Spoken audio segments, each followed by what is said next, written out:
There we go. Welcome everyone to the Yale Crest Neighborhood Council. Um, here's our agenda for tonight. I just have some brief announcements. We'll just take a couple of minutes. And then we're gonna kind of switch up the lineup here. So we're gonna have Carly Nielsen first come up, and she's going to share the Good Neighbor Award. We're gonna start implementing that each month. We want to identify someone in the community who has gone above and beyond in helping our community grow and flourish. So Carly's here, and she's gonna present that award today. And then Sarah, I think she's here. I will text her again. She was going to present about the sycamore trees and the urban forestry and just give us an update on that. Then Ashley Eddington is here. She's going to be talking about neighborhood subgroups. And then Hannah Barton from the mayor's office, she'll give us an update on any city information. And she'll also give us an update on Dan Dugan's meeting that was about a month ago. So as you probably see, Dan Dugan is not here. He's not going to attend these meetings moving forward. He's going to hold town hall meetings once a quarter. And we outlined those dates in the newsletter. If you need those dates again, reach out to me or Hannah. I'm more than happy to provide those dates.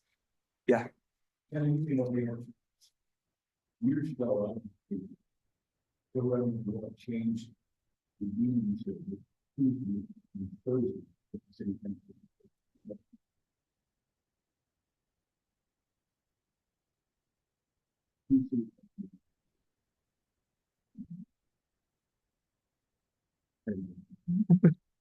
Thank you for the input.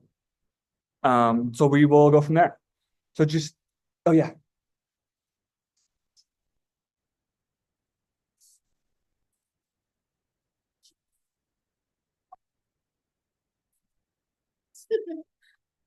Like, yeah, and these times are kind of, we can be flexible. You don't need to take your total allotted time. We can be flexible, but they do want us out of here by 8 o'clock. So if we could wrap up around like 7:30, 7:45, so we can clean up and wrap up. I mentioned already one of the announcements, Dan Dugan, he won't be attending these meetings. So he already had a meeting in February, and Hannah's going to talk about, kind of give us an update on that meeting. And then another one will be in May, August, and November. And then I did attend the neighborhood meeting with the mayor a couple of weeks ago, where all the chairs got together and other community leaders got together and we talked. And I'll say the biggest thing that I would say is they updated everyone about the My Salt Lake City app. This is an app that they just launched, which I think is really cool. I'm in tech, so I think this is awesome. But if you download the app, you can report homelessness, graffiti, potholes that are in your neighborhood, and they're kind of streamlining that process. So I think it's a really cool app. So if you don't have that downloaded already, go download it. It's called My Salt Lake City, or My SLC. There's also a desktop version, I believe, as well. And anyone have questions on that? I would. Has anyone used it before? Yeah, that's good. Yeah, I'm pretty sure you have to have like a login. Yeah, you can create a login if you want to, or you can report it anonymously. The only thing with anonymous is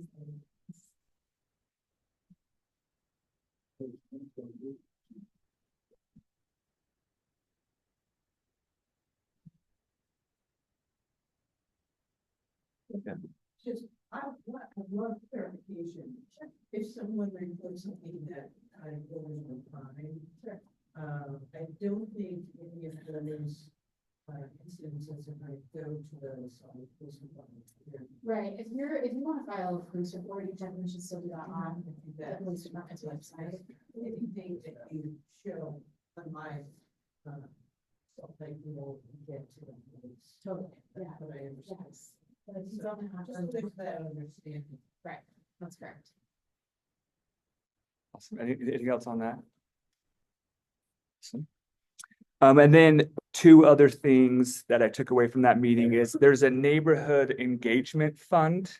And there's going to be applications for different city councils to submit an application to get a $1,000 grant. So there's a mini grant, which is worth $1,000, and then there's an innovation grant worth $2,000. And the application for that is due March 7th. So I think we're obviously going to apply for that. And you can pay for like dues, social marketing, et cetera, et cetera. So we can definitely use some funds for that. What do you call that again? It is the mini grant fund. That's 1,000, and then there's an innovation grant. That's worth $2,000, and the application's due March 7th. So I'll make sure that the Yellowcrest applies for that. Good. We use Yep. it for internal organizational operation. It's really like this, and Dan's been very generous as well, paying for postcards and things, so. Awesome. So we will be on top of that. So that's in the city? Must be in there. Yep. Awesome. That's all I had on my end. Did anyone else have any announcements that they want to share before we kick things over off to Carly? Awesome. Carly, the stage is yours. If you could like stand or so they can see, maybe sit here or stand, whatever. They can see you. That's good. That's good. Is that all right? Okay. Hi, everybody. It's good to be with you this evening. I am a local business owner. I live on Princeton. We moved here 14 years ago. And just always this idea in the back of my head has been running of maybe just taking a moment to express thanks in a more formal manner to people that continue to contribute to our neighborhood and make it how special it is. And I feel like time has passed all too quickly, and I'm not going to let another year go by. So here we are, just taking a moment, and we were able to retrieve a vintage map from the neighborhood from 1936 that we've framed. And then on the back, it has the Yellowcrest Community Council logo that we've used over the years. And we are calling this the Outstanding Neighbor Award. And so we asked for nominations, and by all means, this is probably the first time you've heard of it. So if you have someone in mind that you've observed, whatever their age or experience, but that live in the Yellowcrest neighborhood or contributed to the Yellowcrest neighborhood, please let me know, and we'll distribute my information. If you just typed in my name, you would easily find me. But I was a past president and have seen the works of how many hours go into even taking care of our trees, for example, right? And there's just a million wonderful things happening that I'm sure most of us don't even know about. So this month, I have the honor of recognizing Jan, and we are very grateful to her, and not to embarrass you, but you just get to endure a few moments of gloating here for a moment. And I reached out to a few people that were able to give me some additional insight track on Jan. From Lynn, she said, I don't know anyone as persistent to support our neighborhood for as long as Jan has. She's a stalwart conviction to advance and protect our neighborhood. Jan is effective, gritty, and provides a ray of sunshine on all things. So, and then from Jeff, Jan cares deeply about this community, which is evident through her time commitment and investment to ensure we have a safe community. Whenever a problem arises, she's one of the first to seek to understand the issue. She is quick to find a pragmatic solution. A specific example of this is when Bonneville Elementary was vandalized, and Jan was heavily involved in providing support to the school to find solutions. And then from myself, I wanted to take a moment to express my gratitude to Jan for your exceptional leadership, your persistence, positivity, and unwavering support to make such a difference in everything that you do. It is truly a joy to work with you, and I'm continually inspired by your dedication and your approach. So thank you, Jan. And may this just serve as a small reminder of our gratitude for making our neighborhood a better place.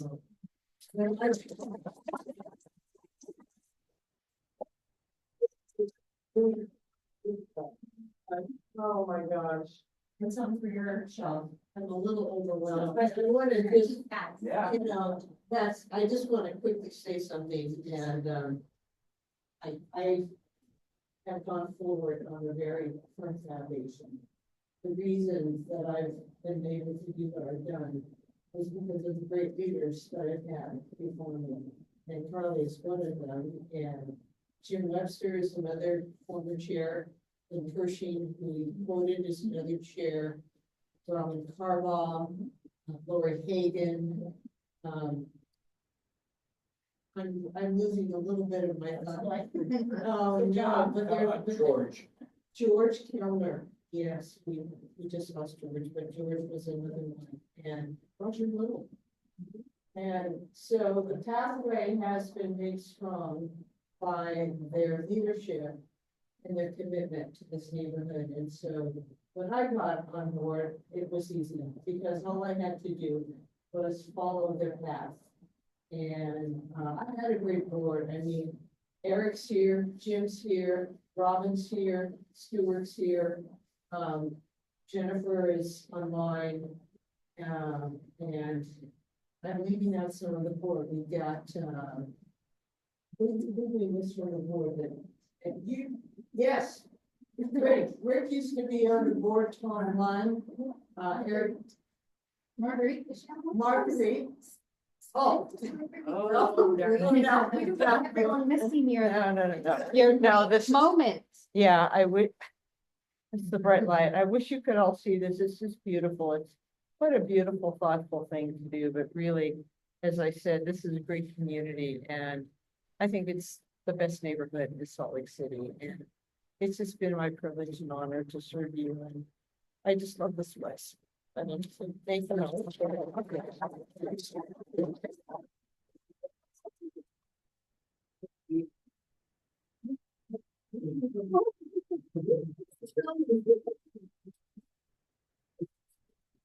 Yeah, it's supposed to be a surprise. Thank you, Carly. Congrats, Jan. You're not going anywhere, we know. Sarah here? Yes, awesome. So now we'll turn it over to Sarah. She's gonna give us an update on the sycamore trees and urban forestry. We asked for any questions as well. And we're kind of flexible on time, Sarah, so if you want to go shorter, roll over.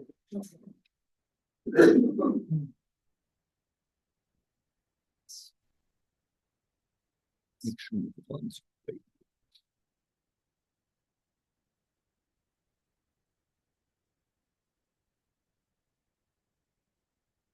Everybody, I'm Sarah. I'm an assistant professor at the University of Utah, and I'm your neighbor.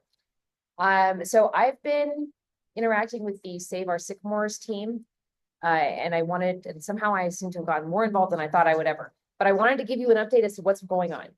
So the first of which is, as many of you have noticed, our sycamore trees are diseased. They have something called anthracnose, and they need to be treated in order for them to survive and to thrive, not just survive, but also to thrive. So what's going on is that my understanding is that there's a budget amendment that's being put through. I don't know if it's been voted on yet. I'm not fully up to date on that. But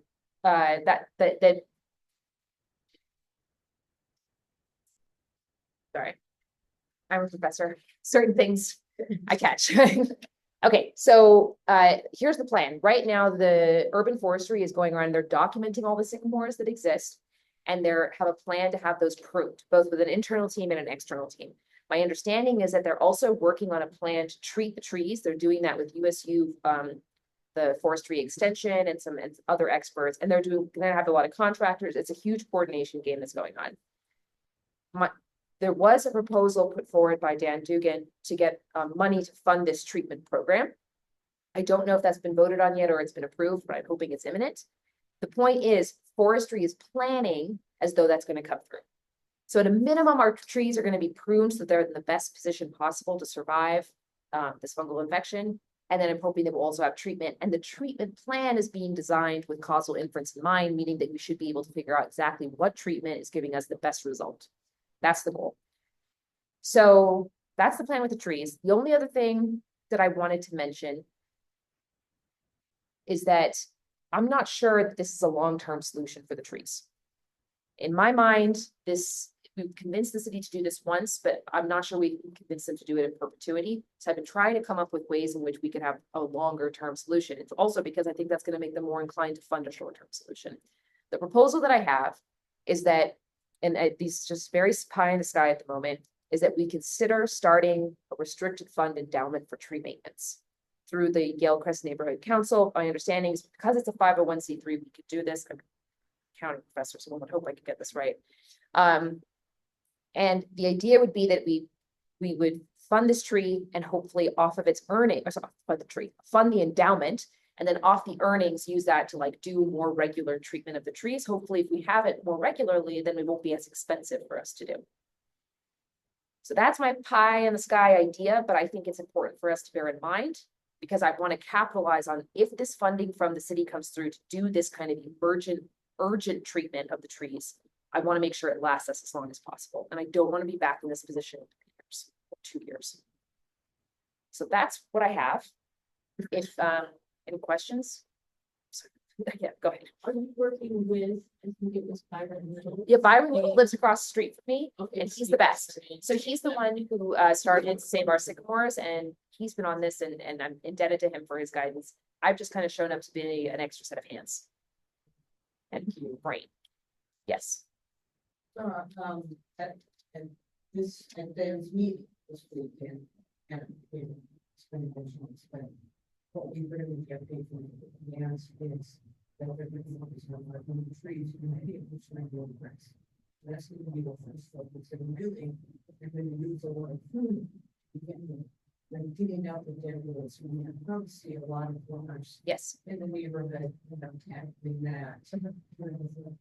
Oh, yeah, that has to be done before the treatment. It doesn't make any sense to not prove beforehand. If you're gonna, especially whatever the treatment mode looks like, you're gonna want it to be concentrated, right? Right. So that makes sense. I'm glad that. Which is nice.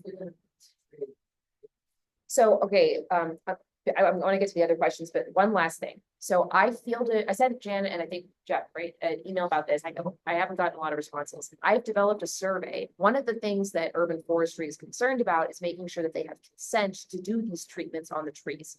So what I said was, why don't I try to collect that information for you in advance? So the survey, I have like maybe 15 responses thus far, but that's nothing. So the survey's online, I believe, in the Gale Crest neighborhood website. Yeah, but if everybody who had, like, basically, it's gonna ask for your name, your address, the number of trees you have, and if you're interested in having your trees treated. Now, again, that there's gonna be a plan of how we're gonna do treatment. It's probably gonna be blocks at a time because that, again, we need to have good causal inference, especially if we want them to continue this treatment in the future. We need to show it's proven and effective.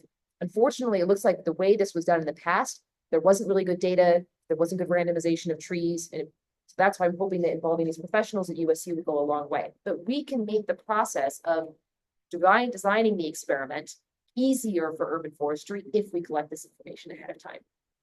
That's what I want to get. I want to make this as frictionless as possible for them. And if we agree to do it at Salt Lake or Yale Crest, let's do that. Trees have is essentially what makes sense to do like trees together then we're.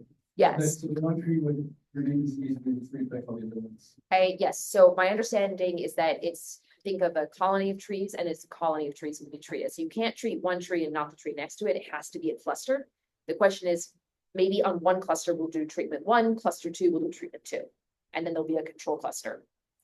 I'm an economist by training. So I have offered my services to help with experiment design and causal inference, but I'm hoping that, I know economics, I don't know forestry. So I'm hoping that the forestry people at USU will also be able to speak a little bit more carefully about how we design them. But it cannot be that a single tree is treated. It has to be a cluster. Yes.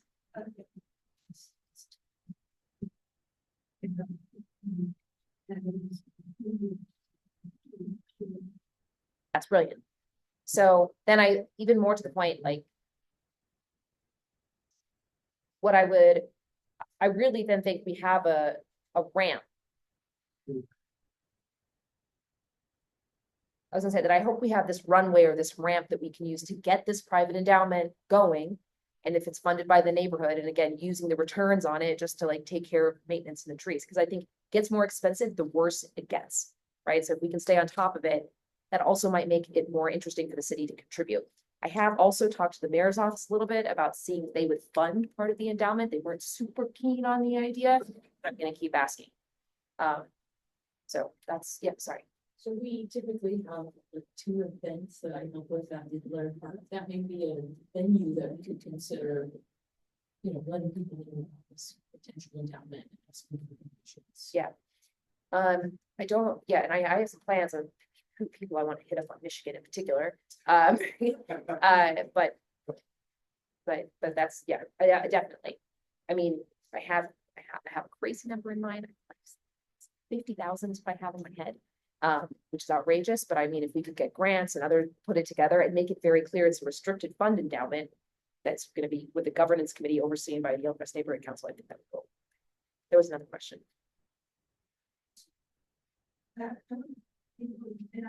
Certain countries generally do that. Yes, yeah. So it's not like. And I know to Tony's credit at Urban Forestry, I mean, there was a quote of him in Salt Lake Tribune saying that very same thing. These are not trees that die at 100 years. They go for 250. And to protect our urban canopy, this is an important investment for the community. Although trees, About 100. 500 years old. 100. No, that would be amazing. No. Just they're 100 years old. The best of my knowledge. Byron Little is truly. I mean, he's lived on Michigan, from what I understand, for like 70 years. I've lived here for 3. So he has much more knowledge on this. But yeah, my understanding is they're about 100 years old. And there's an article on KSL that was released 2 weeks ago that has some additional insight into this. You just Google KSL, and Yeah. sure, it's on here. Yeah. Yeah, found out. I was like, oh, I'm famous. In this. Get some traction. Yes. Because I think we have this discussion.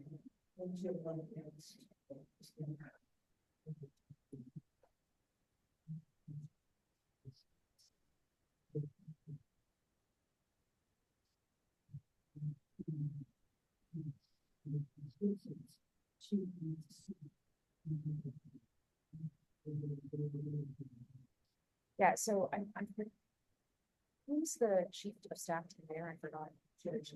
So when I mentioned when I mentioned this partnership, she was okay about it, but I will say she was very skeptical about funding it. Even though there's been a history of public-private partnership and funding, for example, the streetlights, which have been a tremendous success in this neighborhood. So we're trying to remind her of that. But I think pitching it as a sustainable option for maintenance of these trees on a regular basis, I really think that if they could, match our funds, it would be a huge deal. Because it'll just remind them, I think the budget that they passed for the trees this year, I thought was 125, 150. So I'm like, okay, do that, or just cut this endowment and let's get going. Anyway, it's a pleasure to talk to you about all of this. Are there any other remaining questions? Class dismissed. Thank you, sir. Maybe we'll have you come back in a couple of months to give us another update. Awesome.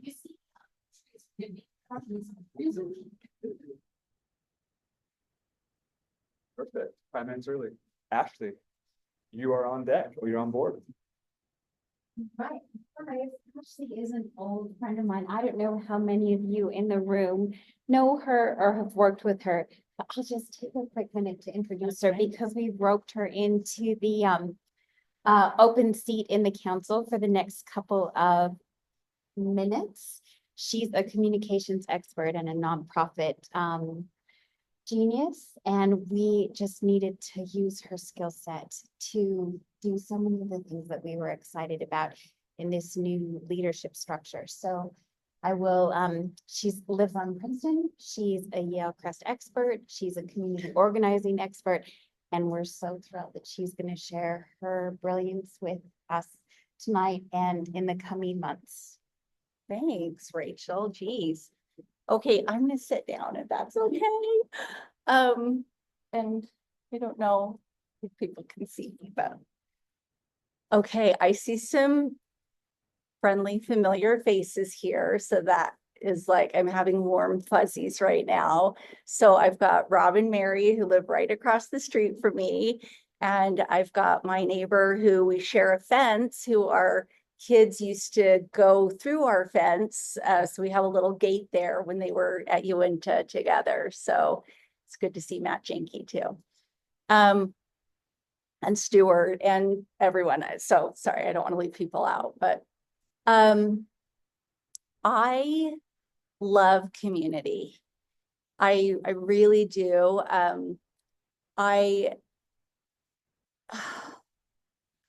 Let's see. Okay, so a couple years back, when COVID was happening, it was not fun, as we all know. And I think that it gave me pause to go, do I know my neighbors? There were definitely some on our street that I knew, whose contact info I had and who I felt like I could call if, I was getting a package delivered that I needed picked up off my step or something like that. But, when you have something like a pandemic, it kind of helps you to realize like, oh, there are people that I don't know on my street or who I can't contact. And on my street, I'm on Princeton, and I've been there for 20 years in between 15th and 17th. And so we have 60 homes about. There's about 2,000-ish in the Yellcrest Neighborhood Council boundaries. And so my street has about 60. And of those 60 homes, it was probably truly about 10 that I knew, like I had current phone numbers, so when the pandemic was happening and, we were thinking about people who might be alone, single women, elderly who are homebound. It was like, oh my gosh, how do we get a hold of them? How do we know if they're okay?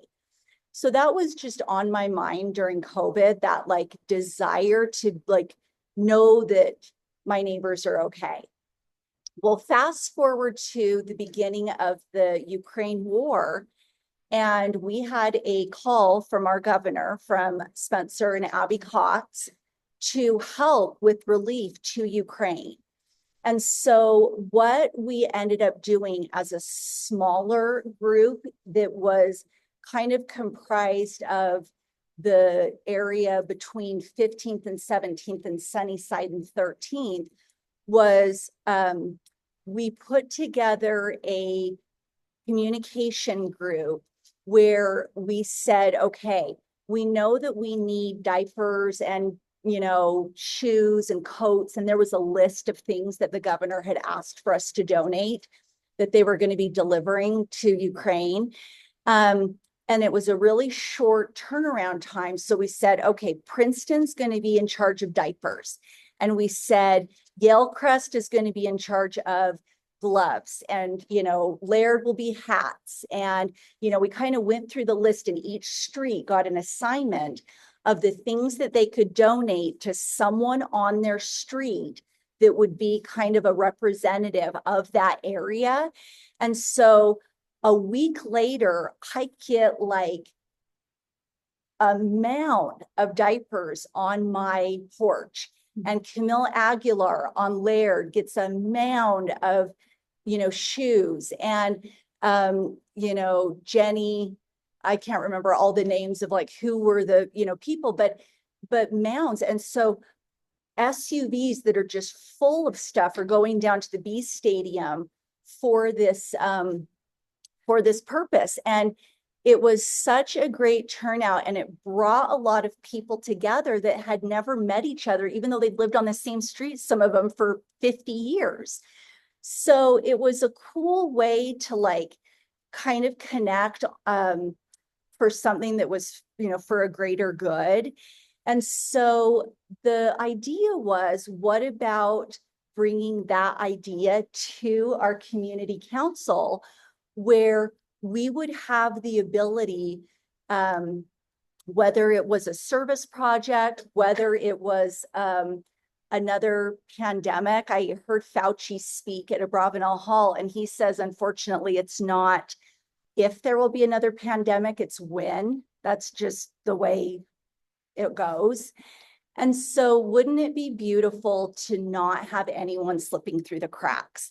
And it doesn't mean that, like, you know, what doesn't it mean? Well, what it does mean is that everyone gets to be as connected as they want. So anyone can opt out. It's nothing that is a must do, but it would be that our community council has a way to connect on each street in a way that is organized and succinct and helpful so that we can like know our neighbors and do good and feel safe and connected.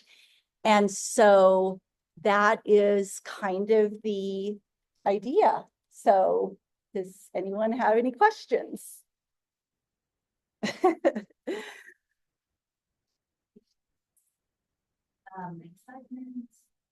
I can see the excitement. It's palpable.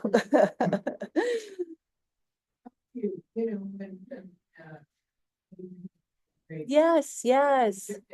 That's what we promoted. Jan, thank you for reminding me. Absolutely. Yeah, for student council. Yeah, We got it in newsletters. yes. Thank you. And Yeah, yeah, to understand this. yeah, You're talking the boots on the ground, and grassroots. yeah. Because a lot of ways I think that. Yeah, yeah. Thank you. Oh, you do? I know, okay. Yeah, yeah, yeah, yeah. So, Thank you. I'm on there saying the second. I knew you looked familiar. Okay. So, what would be like Yeah. Well, Thanks to Mark and Jamie Spencer. Yeah, so, if we get, you know, he's gonna. So I think, it doesn't feel like anything. no.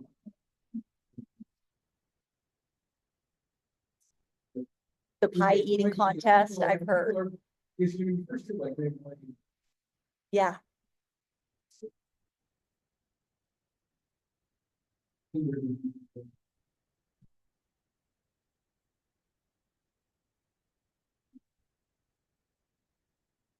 uh-huh. Yeah, I guess I would encourage people to feel like this is something you want to do street and just try to be able to figure it out and just make it happen. People go, hey, this is you guys for volunteers. People like what I do. yeah, yeah. I'd say people like to see.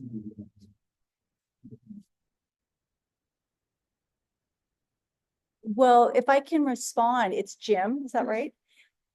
Jim, thank you. Yeah, I'm like, I have holy envy, I have to admit, about the layered block parties. I'm like, oh my gosh, those just are magical.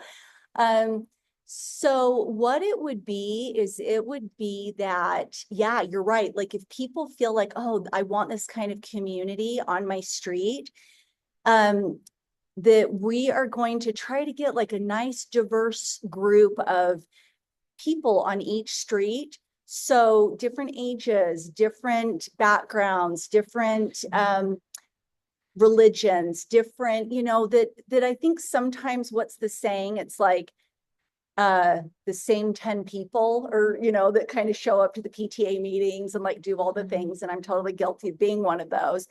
But there's so many people that are just like you're saying, they're kind of like waiting for the invitation. And so the idea is that we get to have like a nice, robust, like representation that kind of catches some crowds that we might not, you know, hear from as much, or, you know, sections of the neighborhood that, you know, might feel a little more isolated. So it's just kind of, yeah, bringing us together more. how am I gonna do it? I mean, how are we going to do it? Yeah, it is. So the idea is that and we will be kind of expanding on it, and it's going to be kind of a learn as you go. But we are taking the Ukraine project as kind of, that was the pilot, and so we will just be expanding that. So we will be communicating to the neighbors, probably flyer, mailer, something that is physical, since a lot of people might not be on the email list or whatnot. But just about kind of the scope of what it is, that like, hey, this is coming, email here if you want to opt out. If your contact information is different than like what's on whitepages.com, let us know.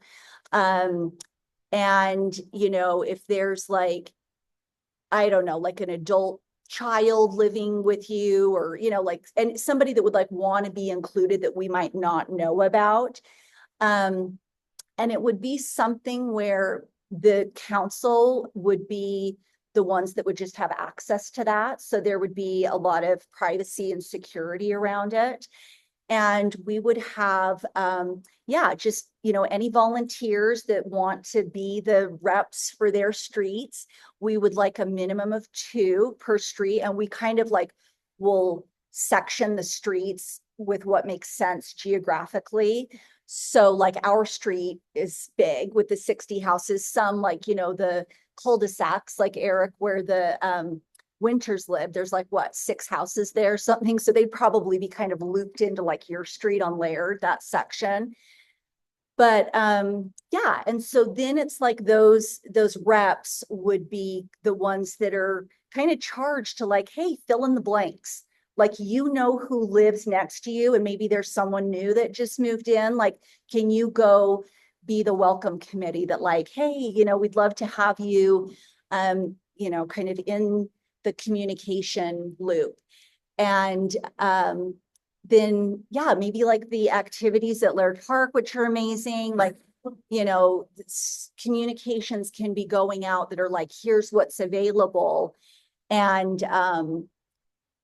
yeah, just kind of build from there. So I don't know. How does that sound? Yes, yes.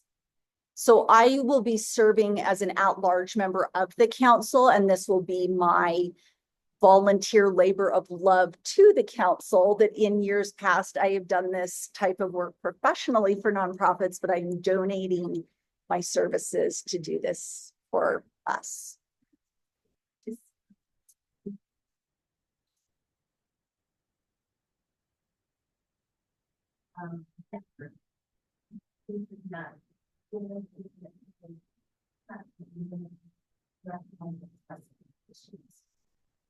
As just sort of a favor, not as a protection business, but everybody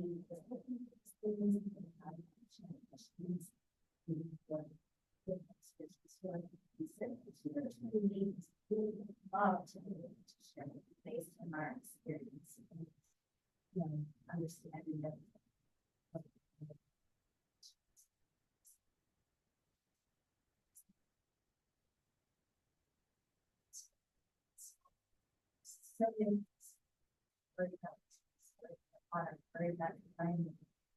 Worry about securing the qualification of concerns into a simple contract.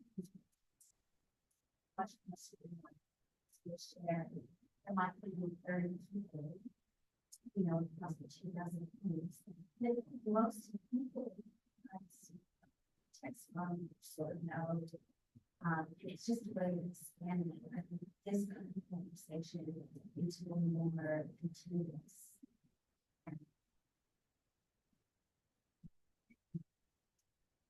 Yeah, there's based on the models. And I will say that we had talked about the idea of doing like GroupMe or an app where, it makes it convenient that that people can opt into that. And then there can be kind of different subgroups in this app where it's like there's a group that wants to talk about the trees. There's a group that wants to talk about Laird Park or crime or service projects or, you know, whatever it is. And so that makes it kind of nice too, because I mean, I don't know about you guys, but my email inbox sometimes I am like just like it's so spammy. So it is kind of nice to, you know, have some other options as well to capture, you know, when people are just on their phone, if they have that app that it's like, okay, it's just for the issues that I'm interested in. And so there's that option as well. Okay, you guys, I think I talked long enough. So is there anything, any questions? I can take it. You can ask me. Okay, awesome. Yeah, no, I'm like super open to everyone's ideas. So thank you guys so much. That involved. I just think one of the kind of visions for the Yellowcrest Council is community, building community, making sure people are seen, heard, and understood, bringing people together, making sure that they're taken care of. I think this is a great catalyst and way we can achieve that objective. Thank you, Ashley. Awesome. Hannah, you're on. If you want to. Thank you, yeah. Just see if it'll let me share my screen. Thank you. Oh, sure. Oh, it's so small. Guess I need to make it full screen over here. Is that okay? Great. Okay, hi everyone. My name's Hannah. I'm from the mayor's office. Before I get into my update, I'll talk about Councilmember Dugan's meeting last week, I think. It went really well. It was well attended. I know a lot of you were there. He had current acting director of public lands, Tyler Murdoch, there to talk a little bit about parks and open space issues throughout District 6. And then he also had John Larson there, who's the director of transportation, to talk about some traffic calming and other like infrastructure improvements throughout District 6. So Tyler Murdoch had a couple of important things just specifically for Yellowcrest to keep in mind. Sunnyside Park, the Reimagine Sunnyside project that's moving forward. For those of you who might not remember, Sunnyside was selected as one of the parks for District 6 to receive funding from the GEO bond that was passed by voters in 2022. And then also received some funding from the University of Utah in conjunction with their goal to build a baseball facility. So there's a big chunk of money to be spent for Sunnyside Park. Some of you have already participated in that engagement. Currently, the consultants are working on 2 final drafts, which should be available to you and the public in the coming weeks, sometime in March. And then there will be a chance to comment and give feedback on those 2 plans and determine which one of the 2 you like, or maybe you want to combine them both into a Frankenstein plan of things that you guys like. So as soon as I know that information is available, I'll be sure to share it with Jeff and with all of you. Yeah. Sure.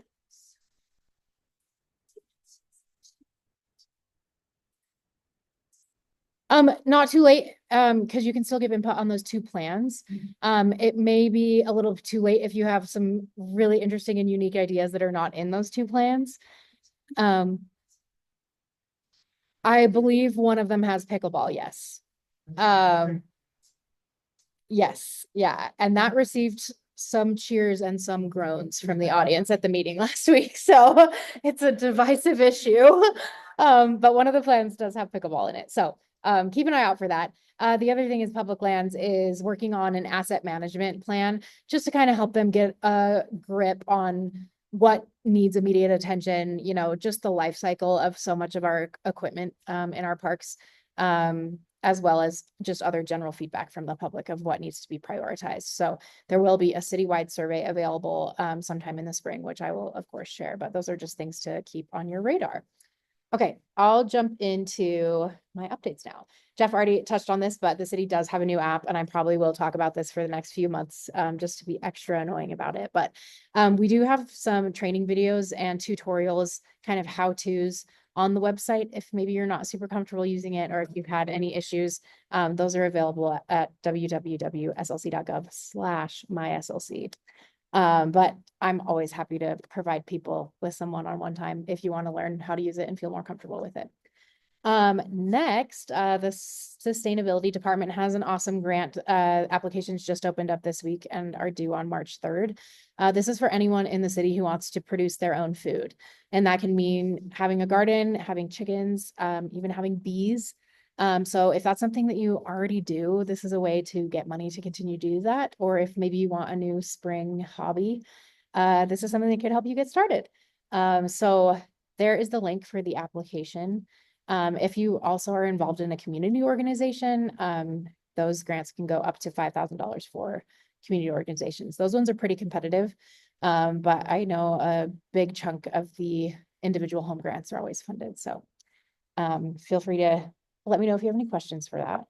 Oh, I'm on the wrong computer. Another great grant program from the sustainability department is an indoor air quality program. The city knows that at the end of the day, we don't have a huge amount of control when it comes to the scope of the air quality in our valley. But we know that indoor air quality is really important for folks. And so we want to try and help people get the resources they need to make sure that the air inside their homes is as clean as possible. So I guess I should move this so you can see the QR code. But this program is giving residents high efficiency air filters for their furnaces, even like little portable plug-in air purifiers for your homes, or induction cooktops if you only have a gas stove, because gas stoves are really bad for indoor air quality when you're using them and when you're cooking. So if that's something that you're interested in, you can scan the QR code to learn more about that program. Applications aren't quite open yet. They will open by the end of the month. But you can sign up for their clean air newsletter to be notified of when those open up. And I think they're giving priority to households with folks who are, oh, I have a typo in my slides, particularly sensitive to poor air quality. So people with health conditions, people who are pregnant, children, elderly folks. So if that's something you're interested in, it's a really cool program. And this is our first time ever doing it. So next. Oh, this is a really text heavy slide. Don't let it overwhelm you. I'm sure some of you saw that right before Christmas, the governor, speaker of the House, and Senate president delivered a letter to the mayor insisting on some increased standards for public safety and the approach to homelessness, particularly in downtown Salt Lake City, and insinuated that if changes were not seen, that the state would be taking over the city's police department. So the mayor and leadership worked through the holidays on a plan to respond to that letter and present to the state. And that plan included 27 different actions for the city to start working on, most of which we have already started on, I think 3 of which we've already executed on and completed. And then 23 recommendations for the overall system, which would include recommendations for the county piece of it, the state piece of it, or even pieces of it from our nonprofit partners. It's a 50-page plan, so it's a lot. I do recommend you reading it though, if you're interested in it. A lot of it focuses on different police strategies and just overall higher level of police presence in downtown and other hotspots around the city, like around the Jordan River Trail. The website here, slc.gov/public safety plan, has a copy of the plan for you to read. It also has a live tracker where we're like posting updates. So you can see how many of those actions we've accomplished or are in progress and kind of updates on that progress. So if you have any questions about that, feel free to ask. It's a lot. I haven't seen, I mean, there was like a formal response from the governor and state leaders just acknowledging the plan and saying that they appreciate it. But I don't know. I guess we'll just have to see as the session kind of continues to play out, whether there will be more formal actions from the state. Yes. No, not that I know. Some of you probably saw that Chief Brown announced yesterday that he will be retiring after 33 years in public safety. Not that I know, I think as far as I know, he just wanted to retire. I didn't have any personal conversations with him about it though, so I'm not sure. But yeah, we're sad to lose him and know that those are really big shoes to fill. But he will be in that position through the end of the month, February, so. Next, sorry, this is kind of a lot. Some of you might remember the Transportation Division coming to talk about this Westminster to Sunnyside byway. It's just an effort to create calm and safe and easy transportation networks throughout the city for folks not in their cars, so cyclists and pedestrians. The idea is to kind of connect to major attractions throughout our city. So this one is designed to go from Westminster University to Sunnyside Park. So it cuts up through the Wasatch Hollow neighborhood, but in Yale-Crest, it mainly falls on 17th East, a bit of Michigan, and then I'm not even sure which street this is up here.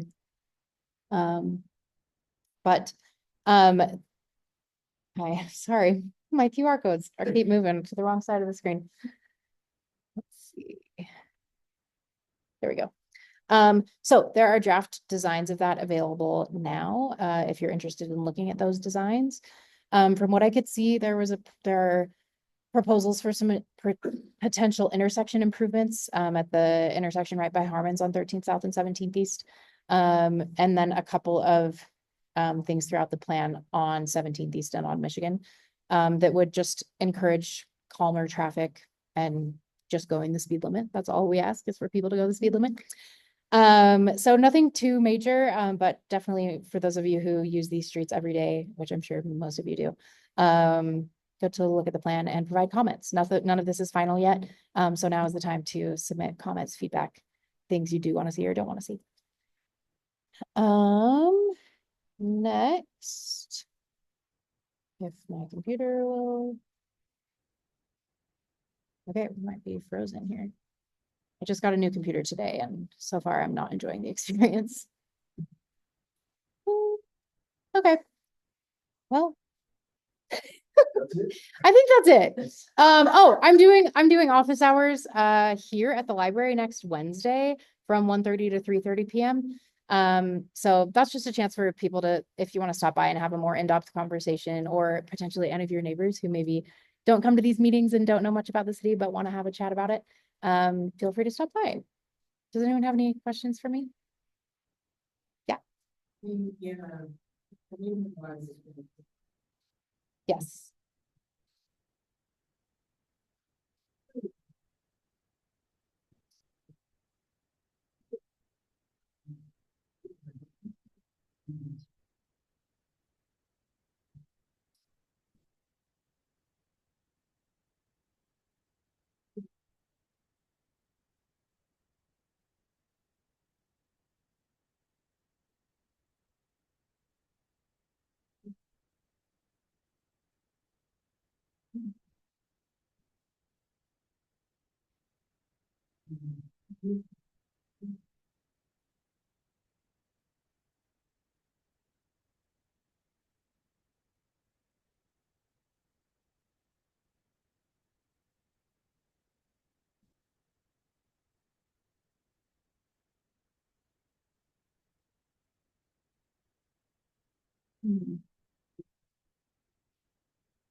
Sure.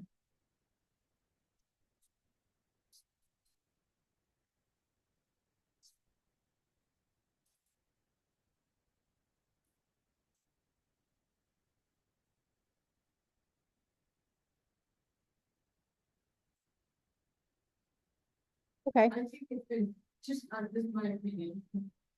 Everyone else has a- I agree with you. I was at the last. I mean, I just thought, And they promised they would get everyone along 17th in Michigan get their input before the design was created. Okay. There was a lot of controversy. They're talking about narrowing 17 east.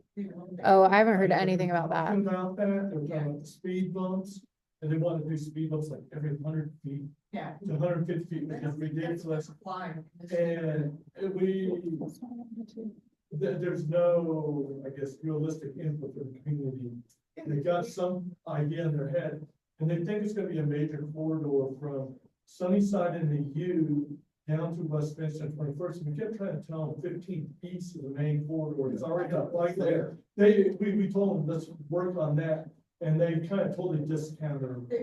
15 east. We told them the corridor should be 15 east, and then it could bend up 9th and get into Guardsman or Sunnyside.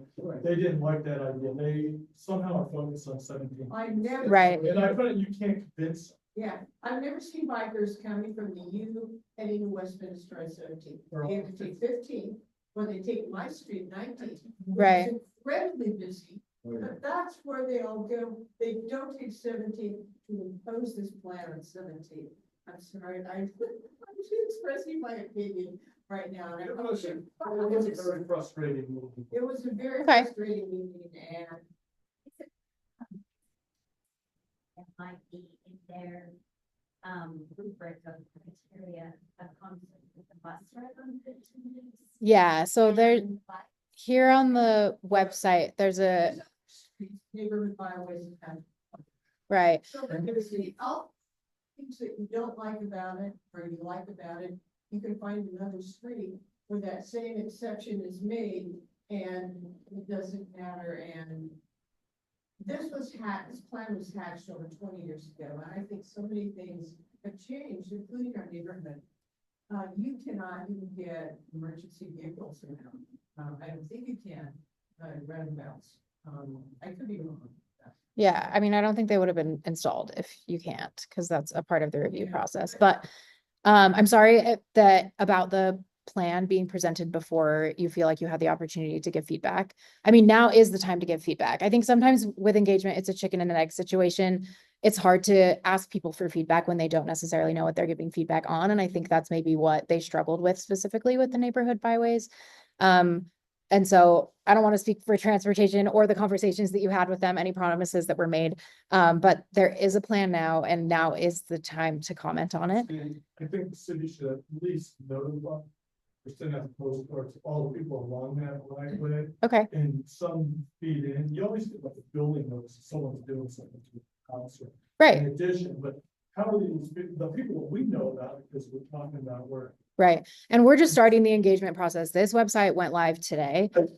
So you guys are the first people we've talked to about it, but we talked today about canvassing, going door to door to get the word out, having like lawn signs out so that people, Real input. right, and we absolutely do. Yeah, we absolutely do. So yeah, we're talking about going door to door and making sure that we get comments from people who live right there. Yeah.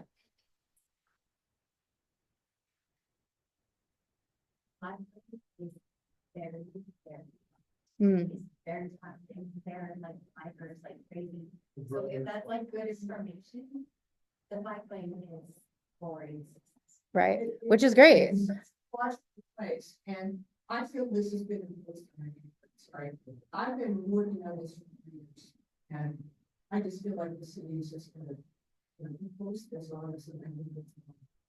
Well, this is in the frequently asked questions section on the website about why 15th East wasn't chosen for the neighborhood byway route. It says it's obviously an important route for people walking and biking, connection to Sugar House Park, multiple schools, 15th and 15th businesses. However, it's not the best candidate for a neighborhood byway due to its higher traffic volumes and 25-mile-per-hour speed limit compared to 20 miles per hour on 17th East.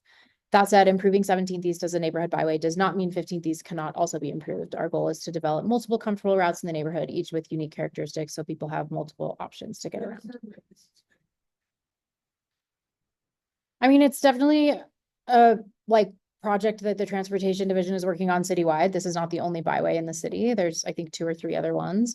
But here is where on the website you can click to comment on the draft plan. There's an interactive map, so you can drop pins with specific things you're frustrated about or just general feedback about not wanting this project.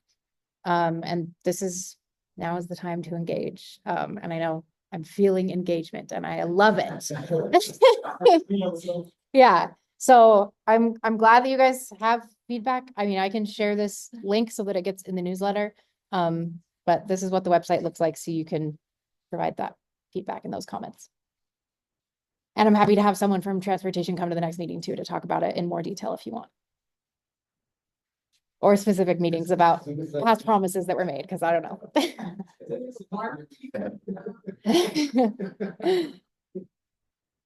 Okay, but yeah, I'm happy to pass this feedback on too. So I appreciate it. Any other questions for me? Comments, feedback? Great, thanks, everyone. And Thank you for all of our presenters. Really appreciate it. I'm excited. Any last comments or questions before we wrap up? Nothing. Jan has a lot to say. She's covering her mouth. And then I just want to put one last input. If there are issues or topics that you want to talk about during these meetings, let me know. I want these to be as valuable for our community as possible. So I think I said that at every meeting we've had, but really reach out to me. If there are issues you want to hear about, want us to bring in experts, let me know, because I want these to be as valuable for you as possible. Awesome. We're done. Thank you.